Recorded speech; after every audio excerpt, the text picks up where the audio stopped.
अस्सलाम वालेकुम। प्रोग्राम सहाफ़ी में मतीउल्लाह जान मेरे साथ मौजूद हैं सीनियर जर्नलिस्ट और तजज़ियाकार जनाब मुज़म्मिल सोहरवर्दी और मेरे बहुत देरीना साथी दोस्त colleague senior journalist Mateen Haider.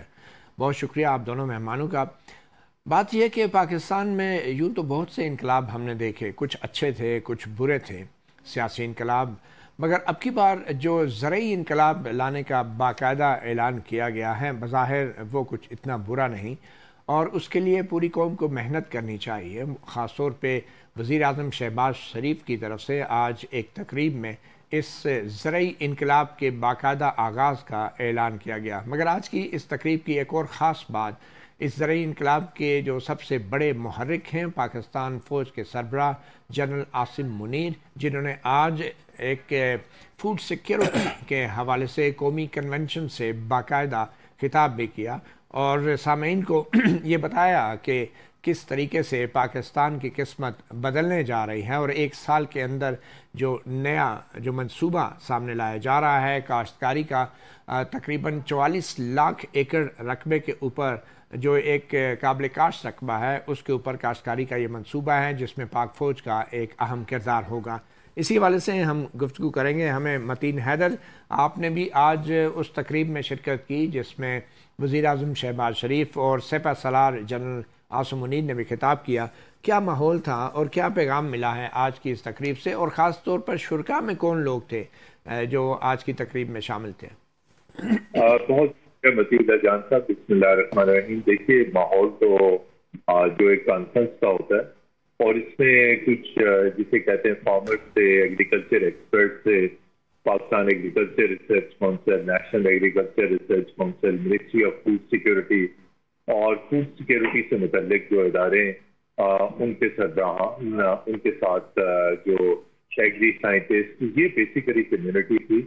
और ये बहुत महीने पहले ये कॉन्सेप्ट डेवलप किया गया था कि पाकिस्तान में जो एक बहुत बड़ा लाखों एकड़ रकबा जो गैर आबाद शुदा है, यानी गैर काश्तकार शुदा है, जिसमें अभी तक काश्त नहीं हुई, उसका बाकायदा उसके ऊपर साइंटिफिक अंदाज में रिसर्च की गई। उसमें देखा गया कि वहाँ पे किस चीज की कमी है और उसे कैसे आबाद किया जा सकता है। फिर उसके बाद ये सिस्टम बनाया गया और इस सिस्टम का जो जरा है वो आपके सामने है कि दो रोज कबल एक सेंटर ऑफ एक्सीलेंस इस हवाले से बनाया गया। तो बेसिकली ये है कि जहाँ हम दीगर इश्यूज की पाकिस्तान में बात करते हैं, पानी की किल्लत की बात करते हैं, सब चीज़ों की बात करते हैं, वहाँ पे फूड सिक्योरिटी बहुत अहम है। और इस वक्त पाकिस्तान आज भी अरबों डॉलर खर्च कर रहा है अपनी फूड इम्पोर्ट करने के लिए। गंदम पाकिस्तान की सबसे बड़ी काश्त है, लेकिन उसके बावजूद गंदम इम्पोर्ट की जाती है। शुगर केन आपके सामने है, किस तरीके से कीमतें बढ़ रही हैं। तो इसकी बुनियादी वजह यह है कि हमारी एग्रीकल्चर जो है एक तो मॉडर्न लाइन्स पे नहीं है और दूसरी बात है कि लाखों एकड़ जो रकबा है वो गैर आबाद शुदा है, उसे आबाद करने की जरूरत है। ठीक चीन है। के साथ हमारी अच्छा मतीन हैदर साहब, ज़रा ये भी बता दें कि वज़ीर आज़म शहबाज शरीफ के अलावा उनसे पहले आर्मी चीफ ने भी शुरा से खिताब किया। आर्मी चीफ के खिताब का क्या अहम नुक्ता था? जी, एक तो आर्मी चीफ ने कहा कि हम बात चलाइए, तो हमें जरूरत सिर्फ इस अमर की है कि हम मिलकर इस की पाकिस्तान की तरक्की में हिस्सा डालें और हम सब यहाँ पाकिस्तान को एक बार फिर सरसब्ज करने के लिए जमा हुए। आर्मी चीफ ने यह भी कहा कि पाकिस्तान को अल्लाह ने बहुत सी नेमतों से नवाजा है। हम पाकिस्तान की माशी तरक्की के लिए बहैसियत अदारा मुकम्मल जाफिशानी और कल्ब और रूह के साथ इस मरले की तकमील के लिए हर मुमकिन तावन का यकीन दिलाते हैं। इसके साथ आर्मी चीफ ने यह भी कहा कि अल्लाह की रहमत से मायूस ना होना, अल्लाह की रहमत से सिर्फ काफिर मायूस होते हैं। आर्मी चीफ ने कुरान पाक का हवाला देते हुए ये बात कही और इसके साथ उन्होंने ये भी कहा कि मुसलमानों के लिए दो ही हालतें हैं, जब इस पर मुसीबत आती है तो वो सब्र करता है, जब खुशी मिलती है तो वो शुक्र अदा करता है। अच्छा, उन्होंने ये भी कहा कि एक साल के अंदर मईशत ठीक हो जाएगी। उन्होंने टाइमलाइन भी दी है आर्मी चीफ ने। अगर आप मुझे मुकम्मल करने दें तो मैं उनके दूसरे, उन्होंने ये भी कहा कि पाकिस्तान ने तरक्की की मनाजिर तय करनी है और दुनिया की कोई ताकत इसको तरक्की करने से नहीं रोक सकती। और आर्मी चीफ ने यह भी कहा कि हमारे पास हर तरह का पोटेंशियल मौजूद है जो पाकिस्तान को अरूज पे ले जा सकता है और मुसलमान के लिए नाउमीदी को है। जहां उन्होंने कहा कि हर किस्म का पोटेंशियल है जो पाकिस्तान के ऊपर अरूज पे ले जा सकता है, तो उसका मतलब उन्होंने एक होप दी है ऑप्टिमिज्म भी है, एक प्रोग्रेसिव अप्रोच भी है कि पाकिस्तान किस तरह आगे बढ़ सकता है। मुख्तलिफ फील्ड्स हैं पाकिस्तान के अंदर। जी ठीक। अच्छा, मतीन अदर आर्मी चीफ की खिताब की टेलीविज़न पे नहीं दिखाया गया, मगर आपने तो सुना, तो क्या वजह हो सकती है इसकी? ये कि मुझे कोई बुनियादी तौर पे वजह या वो नहीं हमें बताएगी। अलबत्ता हमने यकीनी तौर पे जो नुकात आर्मी चीफ के खिताब के थे, जो सीधा सीधा नुकात थे, वो हमने आपके सामने कर दिए। ठीक है। ये अब जाहिर बात है ऊपर के लेवल पे अंडरस्टैंडिंग होगी कि सिर्फ वज़ीर आज़म की तकरीर दिखाई जाए और कोई वजूहात होंगी अननोन रीजन से, जिसके बायस जो है वो रीजन गवर्नमेंट को ही पता होंगी। तो बेसिकली आर्मी जो है इसकी भी एक रीजन है कि army stand behind the government. Political leadership सामने आए, पॉलिटिकल ओनरशिप भी सामने आए। इससे पहले आपने देखा कि बिजनेस काउंसिल भी लॉन्च की गई, जिसका मकसद है कि पाकिस्तान के अंदर सरमायाकारी हो और माशी इस्लाहात हों। आप ये दूसरा बड़ा मतीन अदर, आप हमारे साथ रहिएगा। मुजम्मिल सोहरवर्दी की तरफ हम चलेंगे। मुजम्मिल सोहरवर्दी साहब, आप कैसे देखते हैं ये जो एक ज़रई इनकलाब का आइडिया, जो बकौल वज़ीर आज़म शहबाज शरीफ के जनरल आसिम मुनीर का आइडिया था, इस आइडिया को आप कैसे देखते हैं? और आप समझते हैं कि पाक फ़ौज का इतनी अहम जिम्मेदारी लेना, क्या इस पे फिर तनकीद नहीं होगी कि पाक फ़ौज एक बार फिर उस मामलात में जा रही है कि जो शायद उनके डोमेन में नहीं आते? आप इसको कैसे देखते हैं? देखिए मतीउल्लाह जान साहब, इससे पहले फ़ौज ने 8,068 एकड़ ज़रई ज़मीन पंजाब में लेने की कोशिश की ताकि वो कॉरपोरेट फार्मिंग कर सकें और ज़राअत में अपना किरदार अदा कर सकें, लेकिन हाई कोर्ट ने वो ज़मीन फ़ौज को नहीं लेने दी। तो जिससे ये नज़र आता है कि फ़ौज ज़राअत में अपना एक किरदार देखती है कॉरपोरेट फार्मिंग में, और उन्होंने अब इस हवाले से एक प्लानिंग की हुई है। अब उसके बाद उन्होंने अब ये एक प्रोग्राम लॉन्च हुआ है जिसके बारे में प्राइम मिनिस्टर ने कहा है कि ये आर्मी चीफ का ब्रेन चाइल्ड है। तो मैं समझता हूँ कि इमरान खान साहब के दौर में टिड्डी दल मारना हो या और ज़रूरी चीज़ें हों, उनमें आर्मी आपको कहीं ना कहीं इन्वॉल्व तो नज़र आई है। लेकिन अब जो चाइना ने भी हमें समझाया है कि उन्होंने अपना इकॉनमी का टर्न अराउंड एग्रीकल्चर से किया है, और हम भी एग्रीकल्चर से इकोनॉमिक टर्न अराउंड कर सकते हैं, और ये शॉर्टेस्ट टर्न अराउंड होता है क्योंकि 1 या 2 फसलों में टर्न अराउंड हो जाता है। आप कोई बड़ा प्रोजेक्ट लगाएं, डैम बनाएं, आप सड़कें बनाएं, आप एक्सपोर्ट बनाएं, वो कुछ 6 महीने साल का प्रोजेक्ट नहीं है। लेकिन ज़राअत जो है ये कम टाइम में ज़्यादा रिजल्ट्स देने वाला प्रोजेक्ट है, तो इसमें नज़र आया है। लेकिन मैं इस खिताब के कुछ दूसरे एंगल्स भी देखता हूँ। मतीन साहब ने जो आपको एक्सप्लेन किए वो अपनी जगह हैं। देखिए, उन्होंने कहा कि मायूसी फैलाना गुनाह है। वो ये किसको कह रहे थे कि पाकिस्तान में कौन मायूसी फैला रहा है, कौन पाकिस्तान के रोज़ डिफ़ॉल्ट की बात कर रहा है, कौन कह रहा है कि हम माशी तौर पे अब खड़े नहीं हो सकते, कौन मायूसी फैला रहा है, और आर्मी चीफ किसको पैगाम दे रहे हैं कि मायूसी फैलाने वाले गुनाह हैं और कुरान में मायूसी फैलाने से मना किया गया है। वो किसको ये पैगाम दे रहे थे? किसको पैगाम दे रहे हैं आप बता सकते हैं? में चली मतीउल्लाह जान साहब, आप तो मेरे उस्तादों की जगह हैं, मैं तिफले मकतब हूँ और हमने हमेशा आपसे रहनुमाई हासिल की है। तो ये मुश्किल रहनुमाइयाँ आपने ही हमेशा हमारी की हैं। तो मैं तो आपसे देखें, ये है प्रोग्राम सहाफ़ी, तो मैं भी सहाफ़ी, आप भी सहाफ़ी। सिर्फ आपको सवाल करने का हक नहीं, मुझे भी हक है आपसे सवाल करने का। बेशक। तो ये आप ठीक है ना, तो आप जिस तरफ इशारा कर रहे हैं, क्योंकि आपने आगाज किया इस आइडिया का कि ये उन्होंने पैगाम दिया है, तो आपके ख्याल में कौन मायूसी फैला रहा है? देखिए, हुकूमत तो नहीं फैला रही। अच्छा, हुकूमत को सूट करता है मायूसी फैलाना? कभी नहीं, बिल्कुल नहीं। तो फिर ये क्या चेयरमैन साहब की तरफ इशारा है आपके ख्याल में? अच्छा, कोई और आपके ख्याल में कोई और फैला रहा है मुल्क में? नहीं, ऑब्वियसली आपका इशारा कहीं और है। नहीं, मेरे ख्याल में तो आप, तो मेरे ख्याल में उनको ही पैगाम है। और वो जो रोज डिफॉल्ट की बातें करते हैं, वो जो रोज डिफॉल्ट की बातें करते हैं, जो वो रोज कहते हैं कि कोई नहीं, कोई रोड मैप नहीं है हमारे अलावा। आपने कहा इस मुल्क में बहुत से इनकलाब आए, कुछ कामयाब हुए। मेरे ख्याल में इनकलाब तो पता नहीं कोई आया या नहीं आया, ये तब्दीली हमारी कोई कामयाब नहीं हो सकी। ठीक, अच्छा, हम तो थोड़ा सा तब्दीली से तौबा करनी से भी तज्जिया ले लेते हैं। मतीन हैदर साहब, बतौर एक जर्नलिस्ट, आपकी भी अब उम्र गुजरी है इसी दश्त की सयाही में, आपको लगता है कि पहले भी बड़े पैमाने पे फ़ौज ने ज़राई सरगर्मियाँ की हैं और बहुत सारे ज़राई अराजी के ऊपर फार्मिंग की भी कोशिश की है, तो आपके ख्याल में हमारे जो सिविलियन इदारे हैं, जो रिसर्च सेंटर हैं, जो ज़राई यूनिवर्सिटियाँ हैं, जो हमारे ज़राई साइंसदान हैं, उन सारों के बस की ये बात नहीं थी और उसमें फ़ौज का अमल दखल करना आपके ख्याल में ज़रूरी हो गया था? आप तमाम इदारे नाकाम हो चुके हैं जो सिविलियन इदारे हैं।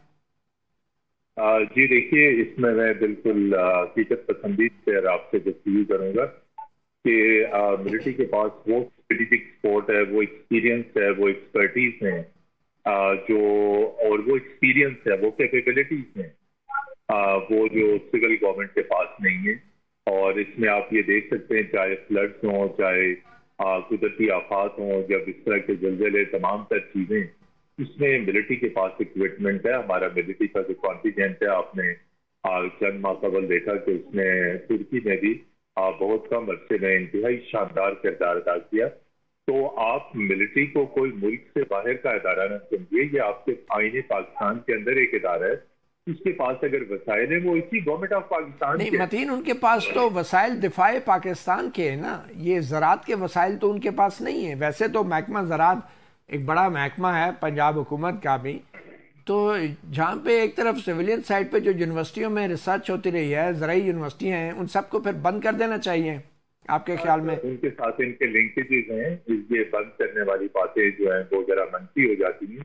अच्छा, देखिए, आपका एक इंस्टीट्यूट चलें इसको मसबत कर लेते हैं, जिसके पास सेंटर ऑफ, एक मिनट आप बात सुनने दें जी जी, जिसके पास सेंटर ऑफ एक्सीलेंस है, और जिसमें मुजम्मिल सोहरवर्दी साहब ने तड़ी दिल वाली जब बात की, तो मैं उनकी ब्रीफिंग के अंदर बैठता था, उसमें आप जैसे तमाम साथियों को बुलाया गया था पिंडी में। वहाँ जो कोर ऑफ इंजीनियरिंग का हेडक्वार्टर है, जब सबसे पहले वहाँ पे ब्रीफिंग हुई, उसके पास इसी मिलिट्री के जिसे कहते हैं कोर ऑफ इंजीनियरिंग और इंजीनियर जनरल साहब थे उस वक्त के, वो सिविल इदारों के साथ, फखर इमाम साहब पिछली गवर्नमेंट में फेडरल मिनिस्टर थे, वो उनके साथ बैठे होते थे।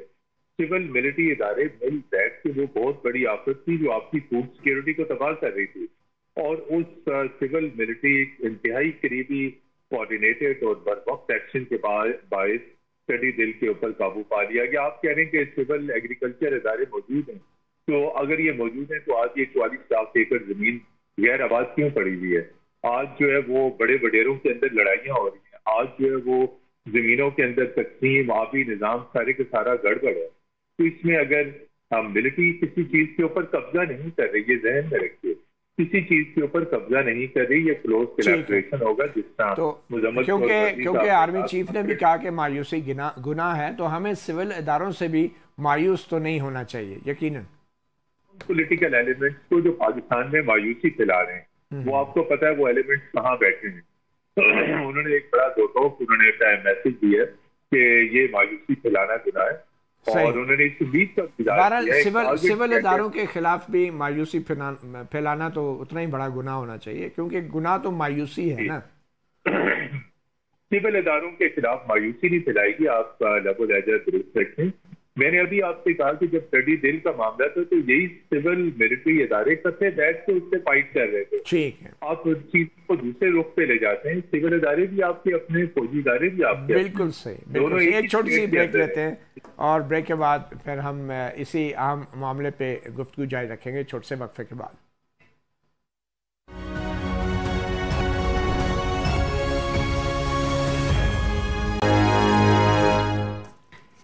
साफ़ी प्रोग्राम में हमारे साथ मौजूद हैं मुजम्मिल सोहरवर्दी और जर्नलिस्ट मतीन हैदर। आपको आज की जो ज़रई इनकलाब के हवाले से मुनक़्क़द की गई तकरीब है, उसमें वज़ीर आज़म शहबाज शरीफ के खिताब का एक हिस्सा सुनाना चाहते हैं, क्योंकि वज़ीर आज़म शहबाज शरीफ कभी कभी मजाक में भी कुछ बातें करते हैं। तो सुनिए ये किस कंटेक्स्ट में कर रहे हैं, आप ही फैसला कीजिए। पाकिस्तान में अगर जाली अद्वियात जाली अद्वियात अगर सिविल कोर्ट्स या के ज़रिए ख़त्म नहीं हो सकती तो फिर हमें जाली अद्वियात के ख़ात्मे के लिए आर्मी एक्ट लागू करना चाहिए, ताकि मुल्क के अंदर जो एक किसान की मेहनत है वो ज़ाया ना हो। जाली अद्वियात के ऊपर भी आर्मी एक्ट लागू करना चाहिए, यानी फ़ौजी अदालतें जो हैं कार्रवाई करें। लगता है कि शायद शहबाज शरीफ साहब भी मुकम्मल तौर पे मायूस हो गए हैं और शायद उनके जो हेल्थ इंस्पेक्टर्स हैं या जो वजारत सेहत है वो उससे भी बहुत मायूस हो गए हैं। तो मुज़म्मिल सरवर्दी साहब, आपको नहीं लगता कि एक वज़ीर आज़म जो हैं हर मामले में आर्मी एक्ट और आर्मी की जो मदद मांग रहा है या तलब कर रहा है, तो क्या ये गुनाह नहीं कर रहे? ये मायूसी नहीं है कि अपने ही इदारों को, और क्या ये अपनी ही नाकामियों का एतराफ़ नहीं है? इतना अरसा एक शख्स इक़्तिदार में रहा है, उसकी जमात इक़्तिदार में रही है और आज कह रहे हैं कि जाली अद्वियात के ऊपर भी आर्मी एक्ट होना चाहिए, ज़रई इनकलाब के लिए भी जो है पाक फ़ौज को ये जिम्मेदारी देनी चाहिए। मतीउल्लाह जान साहब, वो आपने शॉर्ट सुनवाया है शायद, उसमें उन्होंने कहा है कि अगर सिविल कोर्ट्स जो हैं उनको सज़ाएं नहीं दे सकती, उन्होंने हुकूमत की बात नहीं की है, उन्होंने पाकिस्तान के अदालती निज़ाम की बात की है कि वो जो जाली अद्वियात के मुकदमात हैं उनमें सज़ाएं देने में नाकाम रहा है, और जिस तरह बाकी तमाम मुल्ज़मान बच जाते हैं, छूट जाते हैं हमारे एक नाहल और नालायक अदालती निज़ाम की वजह से, जिसमें तारीख़ पर तारीख़ का कल्चर, फ़ैसले ना करना, मुकदमात का अल्तवा और दीगर जो मसाइल हमारे अदालती निज़ाम को मौजूद हैं कि यहाँ सिर्फ़ एक मखसूस लोगों के केस रोज़ सुने जाते हैं, बाकियों के कई कई साल नहीं सुने जाते।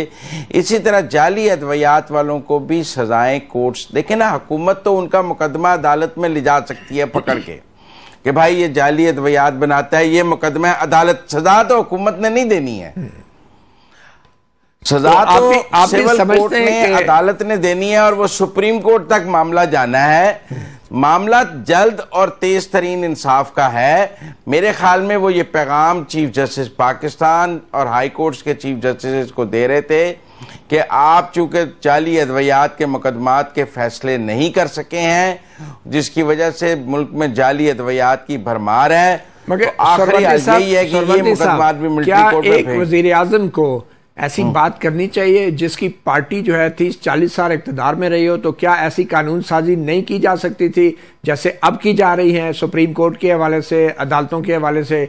तो पहले ये कानून साजी क्यों नहीं की गई कि जाली अद्वियात वालों को फौरी और सख्त सजा सुनाई जी? क्या ये खुद सियासतदानों की और ख़ास तौर पर खुद वज़ीर आज़म की नाकामी नहीं है?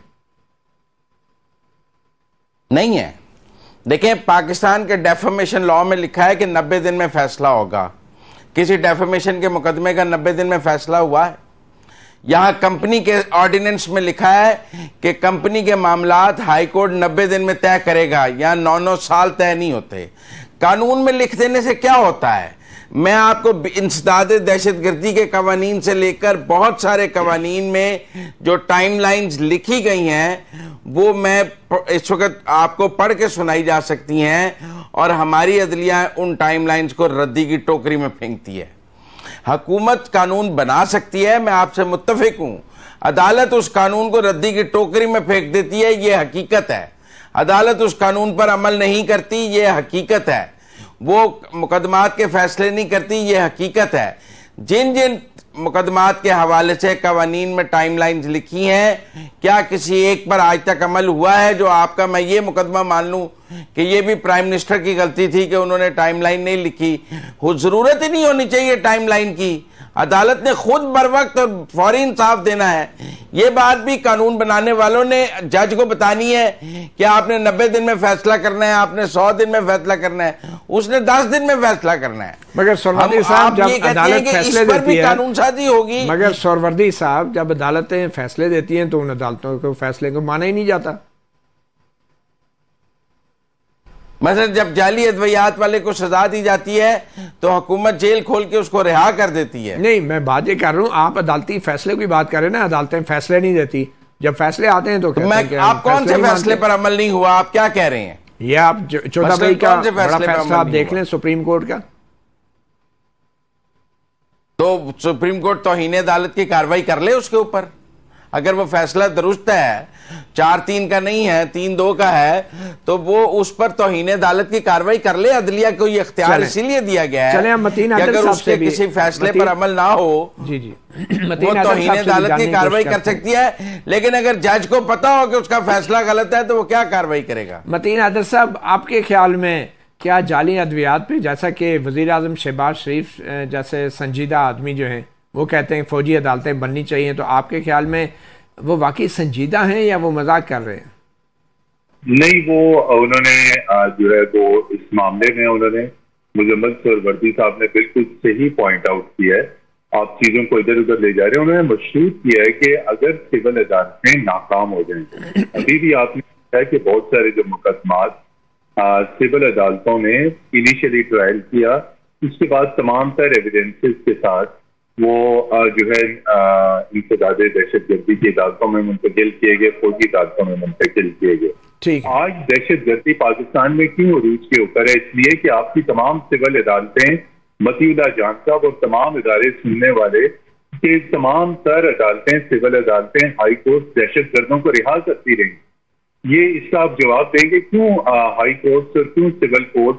इसकी वजह थी कि बहुत सारे हाई प्रोफाइल टेररिस्ट थे। मतीन आदर साहब, आप भी अच्छी तरह जानते हैं कि जब अदालतें मुल्ज़मान को रिहा करती हैं उसकी वजह नाकस पुलिस तफ्तीश होती है, अदम सबूत होते हैं, शवाहिद इकट्ठे नहीं किए जाते, गवाहान होते नहीं हैं और कई मासूम लोग भी होते हैं उसमें।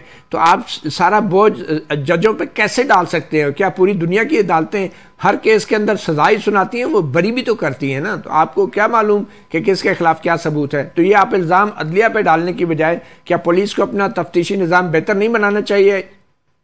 बनाना चाहिए। इसमें आप भी और मुजम्मिल साहब भी और मैं भी इससे इत्तेफाक रखते हैं कि पुलिस का जो क्रिमिनल जस्टिस सिस्टम है इसके अंदर इस्लाहात की जरूरत है। यहाँ पर सैकड़ों कमेटियां, ये जिम्मेदारी तो वजीर आजम शहबाज शरीफ की है ना, या उन जैसे वजीर आजमों की? जी, खाली वजीर आजम इससे मतीउल्लाह जान साहब फैसला नहीं करता। ये जिम्मेदारी पाकिस्तान की पार्लियामेंट की भी थी, पाकिस्तान की कानून और जस्टिस के बारे में कमेटी की भी थी, ये लॉ कमीशन ऑफ पाकिस्तान की भी थी, ये पाकिस्तान के जो मुख्तदर कानूनी इदारे हैं जिसमें आपके अटॉर्नी जनरल ऑफिस है, लॉ कमीशन ऑफ पाकिस्तान है, कुछ चीफ जस्टिस इसके ऊपर, सुप्रीम कोर्ट में तो बेशुमार इसके ऊपर सेमिनार किए गए, कॉन्फ्रेंसें की गई, तमाम तर चीजें की गई। क्या कभी अदालती इस्लाहात की इस वक्त आपकी मुझे आज भी याद है कि आपने पीटीवी के अंदर एक रिपोर्ट बनाई थी ऑल ओवर जुडिशरी के बारे में जो बहुत हिट हुई थी कि एक जो पिटिशनर था वो तकरीबन 3 दिहाइयों से पिंडी कचहरी की चक्कर लगा रहा था और उसके ऊपर आपको अवार्ड मिला था। आप तमाम पर चीजें जानते हुए भी आप उनको ट्विस्ट करना चाहते हैं। हकाइक मौजूद हैं। इस वक्त पूरे पाकिस्तान में गुड गवर्नेंस की जरूरत है, गवर्नेंस के स्ट्रक्चर में इस्लाहात की जरूरत है, आपके जुडिशल सिस्टम में इस्लाहात की जरूरत है, पुलिस के सिस्टम में इस्लाहात की जरूरत है। तो ये इस्लाहात क्या सिर्फ शहबाज शरीफ ने करी है, उनकी हर भी सपोर्ट या मुखालफत नहीं कर रहा। तो इससे पहले वाली जो गवर्नमेंट थी, जो आज बड़े इनकलाब के नारे लगा रहे हैं, उसने क्या कुछ नहीं किया। चले, मैं मुजम्मिल साहब की तरफ जाना चाहूंगा। मैं कुछ कहना चाहता हूँ। जी मुजम्मिल साहब, मैं कुछ कहना चाहता हूँ। देखें मतीउल्लाह जान साहब, सवाल ये नहीं है कि मुल्ज़म बरी हुआ या उसको सजा हुई। सवाल ये है कि मुकदमात का इल्तवा और उसका कई साल तक ज़ेरे इल्तवा रहना सवाल है। जब आप सिविल कोर्ट और मिलिट्री कोर्ट की बात करते हैं तो आप कोई कन्विक्शन की या एग्जॉनरेशन की बात नहीं करते हैं। आप नाकस तफ्तीश या नाकस प्रोसिक्यूशन की बात नहीं कर रहे। आप बात कर रहे हैं कि हमारा अदालती निज़ाम मुकदमात की डिस्पोजल में नाकाम है पेंडेंसी के हवाले से। मुझे पता है पंजाब में एक वजीर जो थे पिछले दौर में, उनके ऊपर ड्रग कोर्ट में केस था, उनकी अपील 4 साल लगी नहीं। पूरी अपील एक स्टे लेकर उन्होंने पूरा अपनी दौरे वजारत काट लिया, हालांकि वो ड्रग कोर्ट से कन्विक्टेड थे। तो ये जो निज़ाम है हमारा अदालती निज़ाम, जिसमें साल की ताख़ीर है, जिसमें हुक्म इम्तनाई के बाद मौजे हैं, मगर ये कंपैरिजन ड्रॉ करती है। हम ये नहीं कह रहे कि सजाएं जरूर दी जाएं। में तरमीम के जरिए बेहतर बनाने की जिम्मेदारी भी हुक्मरान के पास होती है, पार्लियामेंट के पास होती है। सवाल ये मैं करूँगा आखिर में चलते चलते कि क्या जो हमारे लाखों बेरोज़गार नौजवान हैं जो ज़रई यूनिवर्सिटियों से डिग्रियां हाथ में लेके मारे मारे फिर रहे हैं, क्या ऐसे लाखों नौजवानों को आसान शराइत पर कर्जे देकर काश्तकारी के इस ज़रई इनकलाब का हिस्सा नहीं बनाया जा सकता था? बिल्कुल बनाया जा सकता है, अगर वो जाकर उन जमीनों पर अपना खून पसीना कमाने के छिड़कने के लिए तैयार हों। जो हमारी ज़मीनें जरखेज़ नहीं हैं, जो हमारी ज़मीनें आबाद नहीं हैं, जो बंजर ज़मीनें हैं जिन्हें हम काश्त करना चाहते हैं, अगर हमारा नौजवान उन ज़मीनों पर जाकर अपनी किस्मत आजमाने को तैयार हो, तो यहाँ पर आप देखें ना, गवर्नमेंट कह रही है कि अगर आपने ज़रई सोलर लेना है तो आपको 75% पैसे जो है गवर्नमेंट देगी, आप 25% पे जाकर सोलर ट्यूबवेल लगा लें। लेकिन सवाल यह है कि क्या हमारा नौजवान भी जाकर बलूचिस्तान के दूर दराज इलाकों में, साउथ पंजाब के दूर दराज इलाकों में जो गैर आबाद इलाके हैं, वहां पर जाकर अपनी किस्मत आजमाने के लिए तैयार है? नहीं, हमारी ज़रई यूनिवर्सिटियों से नए बीज क्यों नहीं निकल रहे? मुझे सवाल करने दें, हमारी ज़रई यूनिवर्सिटियों से नए बीज क्यों नहीं निकल रहे हैं? नहीं सरवर्दी साहब, सारे नौजवानों ने इस्लामाबाद से तो नहीं जाना ना। क्या बलोचिस्तान के अपने नौजवान नहीं है? क्या बलोच या पठान नौजवान नहीं है जो बेरोजगार हैं? और क्या उनको आसान शराइत पे कर्जे देके ज़रई इनकलाब का हिस्सा नहीं बनाया जा सकता? मेरे ख्याल में वो इसका हिस्सा होंगे, वो इसका हिस्सा होंगे। उनके बगैर कैसे हो सकता है? उनके बगैर मुमकिन ही नहीं होगा। ठीक, ये सवाल तो ये है कि हमारी यूनिवर्सिटियों से अच्छे मगर ऐसी कोई स्कीम वजीर आजम शहबाज शरीफ ने अभी तक कोई अनाउंस नहीं की।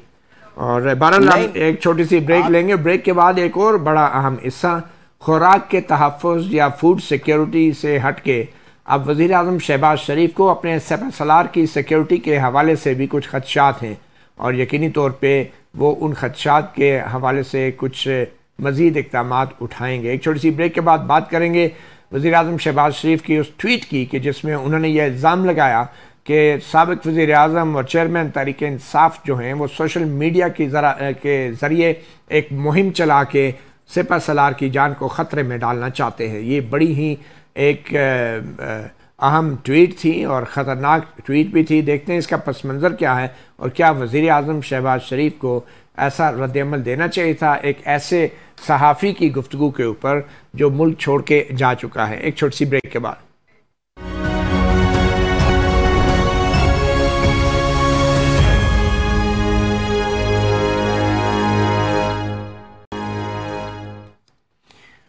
जी वेलकम बैक। साफ़ी में मतीन हैदर, जो शाहीन सहवाई हैं, बड़े सीनियर जर्नलिस्ट हैं पाकिस्तान के, वो तवील अरसे से ख़ुद साख्ता जलावतनी की ज़िंदगी गुजार रहे हैं। उन्होंने एक गुफ्तगू में शायद कोई बात की कि आर्मी चीफ़ या किसी भी शख्स के ऊपर अचानक कोई भी हमला हो सकता है और ये माजी में भी होते रहे। तो क्या वज़ीर आज़म का बनता था कि उन्होंने एक लंबी ट्वीट डाल दी और कहा कि इमरान खान या तहरीक इंसाफ के जो चेयरमैन हैं वो साजिश कर रहे हैं, आर्मी चीफ़ के ऊपर कातलाना हमले के हवाले से इनकरेज कर रहे हैं? क्या वज़ीर आज़म को ये रद्द-ए-अमल देना चाहिए था ऐसी ट्वीट के ऊपर जो एक बाहर बैठे एक जर्नलिस्ट ने लिख दिया है? इतनी अहमियत देनी चाहिए थी उसको? देखिए, बिल्कुल मैं इसके ऊपर क्लियरली बात करूंगा कि प्राइम मिनिस्टर ने बात नहीं करनी तो किसने करनी? अगर आप ICR उसके ऊपर कोई स्टेटमेंट देती तो आप उसके ऊपर शक व शुबा करते।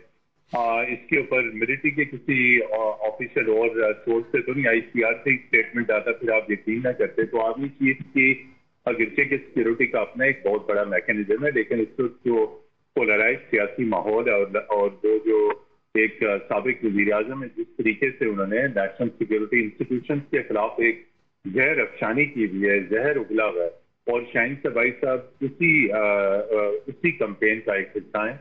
वो आंखें बंद करके इस किस्म के बयानात, इस किस्म के जिसे कहते हैं मन घड़त किस्म की चीजें करते हैं। उन्होंने जैसे ये चीज छोटा छोड़ा है, लेकिन इसके ऊपर वज़ीर आज़म ने प्रॉपरली एक स्टेटमेंट इशू किया है और कहा कि इसकी इन्वेस्टिगेशन होगी और इसके ऊपर जो कंपेन चलाने वाले हैं वो आइडेंटिफाई होंगे, लीगल एक्शन होगा। लीगल एक्शन देना आर्मी का काम नहीं है, लीगल एक्शन देना सिविल गवर्नमेंट का काम है और मिलिट्री सिस्टम का हिस्सा है।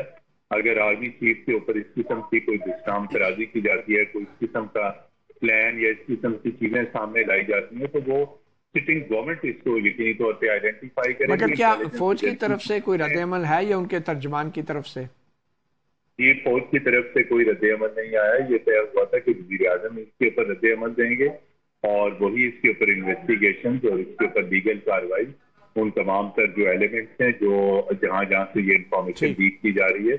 और आपकी बात दुरुस्त है कि पास में ऐसे हमले होते रहे, लेकिन इस वक्त जिस तरीके से एक पार्टी के सरबराह जो लबो लहजा इख्तियार कर रहे हैं, जिस तरीके से उनके मिसक्रिएंट्स हैं वो जिस तरीके से हमलावर हो रहे हैं, तमाम तर चीजें हो रही हैं। अब ये इस मामले की, इस मुद्दे की इन्वेस्टिगेशन होगी और लीगल एक्शन भी होगा। लीगल एक्शन का इख्तियार। सरवर्दी साहब, आप कैसे देखते हैं वजीर आजम शहबाज शरीफ के इस रद्द-ए-अमल को?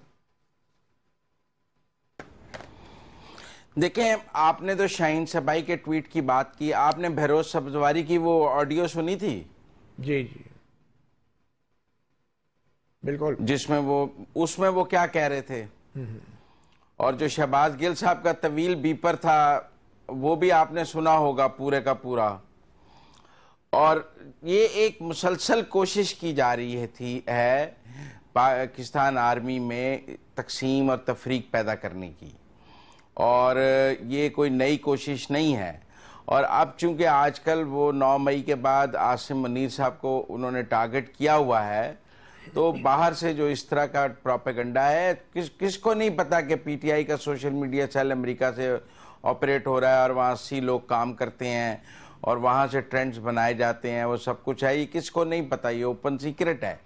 तो वहाँ से इस किस्म का माहौल बनाकर पाकिस्तान में एक माहौल बनाने की कोशिश की जाती है, जिसका आज आर्मी चीफ ने बात भी की है कि मायूसी फैलाई जाती है, यकदम माहौल बनाया जाता है कि डिफ़ॉल्ट होने लगा है, यकदम माहौल बनाया जाता है डॉलर नीचे ऊपर जा रहा है, यहाँ पर स्टॉक एक्सचेंज को गिराने के लिए माहौल बनाया जाता है, हमारी इकोनॉमिक मार्केट को के साथ खेला जाता है।